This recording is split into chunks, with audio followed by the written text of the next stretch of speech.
You are on the channel News of Russia and the World. Subscribe to our channel and click on the bell to receive the latest and most interesting news. Putin called the United States, Poland and Ukraine beneficiaries of the incidents on the northern streams. Moscow. October 12. Interfax.en. The USA, Ukraine and Poland are the main beneficiaries of sabotage on the northern streams, said Russian President Vladimir Putin. Beneficiary, and so everything is clear, there is no need to go into details.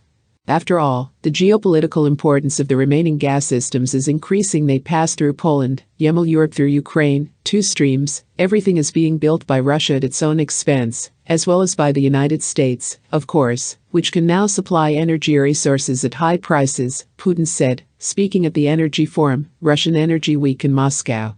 Under these conditions, the head of state noted, it is now possible to impose large volumes of liquefied natural gas from the United States on European countries, which is clearly inferior in competitiveness to Russian pipeline gas. And the prices for American LNG are much higher, and it was well known to everyone before, well, and even more so now, Putin added.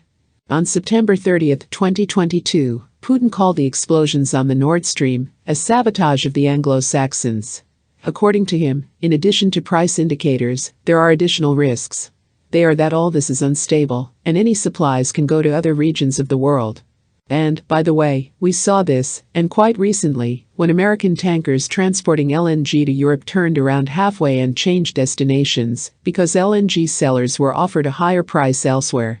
At the same time, the interests of European buyers were ignored, the president noted. He recalled that then Russia came to the aid of Europe. However, the leaders of European countries prefer not to remember this. On the contrary, they consider it possible to accuse us of unreliability. Regardless of whether we refuse to supply, we are ready to supply and deliver the entire volume within the framework of contracts. But if someone doesn't want to take our product, what should we do with it? Putin said.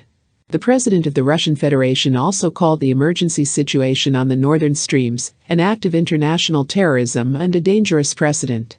He said that the organizers of these attacks destroy the infrastructure of competitors, depriving consumers of cheap energy resources and forcing them to buy all this at much higher prices.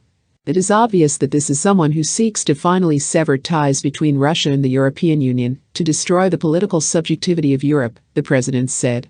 Putin stressed that this could have been done by someone who is technically capable of producing such explosions, and has already resorted to such diversions, was caught by the hand, but remained unpunished. Earlier it was reported that in 2015, during a planned visual inspection of the Nord Stream gas pipeline, a NATO submarine destroyer, the Sea Fox, was discovered. He was lying in the space between the gas pipelines on one of the threads. Then the explosive device was removed and defused by the Swedish armed forces. Gas transportation, which was stopped due to an emergency, has resumed.